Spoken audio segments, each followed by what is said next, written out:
Well, we brought you the story earlier this week of the con job that is Welcome to Country ceremonies, costing us taxpayers almost $500,000 to pay for them at government events. Now, a Western Sydney councillor who promised to ban Welcome to Country and Acknowledgement to Country ceremonies at the Cumberland City Council has vowed to also remove the Indigenous flag from council properties, proposing only the Australian flag be flown. Cumberland City Councillor Steve Christou joins me now. Nice to see you, Steve. Thank you for joining me on the show this evening. You've been very vocal on this from the very beginning about Welcome to Country ceremonies. That's something you've wanted banned. But now the Indigenous flag as well. What are you proposing here? Well, I'm proposing that not only do we stop Welcome to Country ceremonies and Indigenous acknowledgements, we also take down the Indigenous flag because it's dividing the country. People are now getting mixed up as to what our actual flag is. People are not acknowledging the Australian flag, and this woke nonsense has to stop.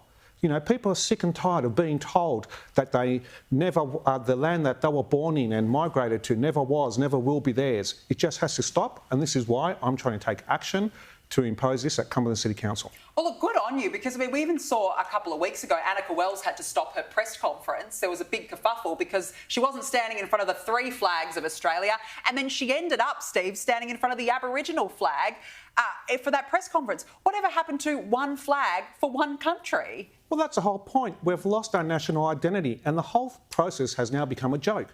People are now just, they're embarrassed to call themselves Australian because of this nonsense that's going on. But they shouldn't be. Councils. This is the thing. Yeah. They should not be. You should never be embarrassed to be a proud Australian. We should be proud. The Americans wouldn't cop it. They wouldn't cop another flag, you know, being flown behind them. And why should we? It's not about being against the Indigenous people. It's about standing with them, shoulder to shoulder, side by side, hand in hand, as equals. Everybody as equals. Absolutely. Now, you've got to put forward this motion. It's going to go to a meeting in February. What are people telling you in your local community? How are they feeling about this sort of proposed change? Well, people in my local community want me to take a sledgehammer to this because we voted 64% no to the Voice to Parliament campaign, one of the highest votes in Australia. So they are very happy that this is going to go ahead, and I hope that the Liberal councillors on council can toe the line with Peter Dutton's wishes about the Australian flag as well, and this will be the first test.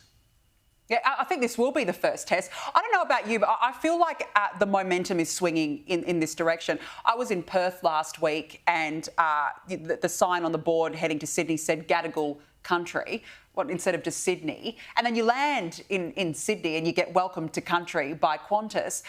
But you feel like people are sick of it. I mean, Melbourne Storm are scrapping their Welcome to Countries as well. There were Indigenous elders up in far north Queensland that they're saying it's become farcical. And this is a problem. It has become farcical because what is it actually doing, Steve, to help improve the lives of Aboriginal Australians? Absolutely zero. A big fat nothing. Rather than putting initiatives on the ground to help Indigenous Australians, they are dividing the country and making issues for Indigenous people more tougher because people are just sick of it and they're turning off. People want to see equality. People don't want to see woke tokenism, you know, at sporting events, at council events, at government events. Welcome to Country is being done in meetings on government departments every 10 minutes. Literally, staff are complaining. It's just a waste of taxpayer money. Well, we had that con job earlier this week, which was revealed $450,000 has been spent on Welcome to Country ceremonies. You would know in local councils are doing the same. They're spending a lot of money on Welcome to Country ceremonies, and we're the ones that are actually footing the bill for this. Well, that's it. In a cost of living crisis where people are struggling to pay the mortgage, the rent, the bills and put food on the table to feed their children, we've got government departments wasting $450,000 on paying people to welcome to country. Isn't it meant to be an acknowledgement ceremony where you can be welcomed for free? Not that I agree with it, but if it really means that much, why not welcome people for free? No, I agree. I want to ask you about Australia Day.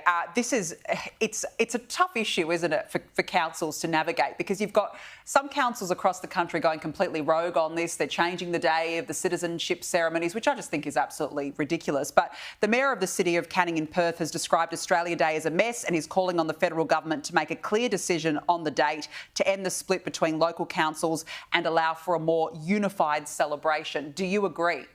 Well, I think the federal government should be saying Australia Day is compulsory, and any council that doesn't celebrate Australia Day on Australia Day and have their citizenship ceremonies on Australia Day will lose their ceremonies and the federal government take them back. That's what needs to happen. I absolutely agree that we need to have a clear policy and be proud of our national day. Well, you were mayor for many years of that council. What was your policy on it? Oh, absolutely no exceptions of whatsoever. We celebrate Australia Day on Australia Day, loud and proud. No slogans, no family day, no fun day. It is Australia Day. Yeah. And the other thing that bothers me is that there's never any consultation with ratepayers, is there? That they just move the date and then, surprise, suddenly your citizenship ceremony is no longer on the 26th. I mean, are they actually doing this for the will of the people? No. Government bureaucrats want to make themselves feel good. And I think some of my other local elected representatives need to grow a spine and actually stand up to this nonsense. Yeah, absolutely. All right, well, look, your motion's going to the meeting in February. Correct. Good luck with it. I look forward to seeing how that goes. We'll be keeping in touch with you on this. Steve, Christou, always good to speak with you. Thank you so much for joining me on the show this evening.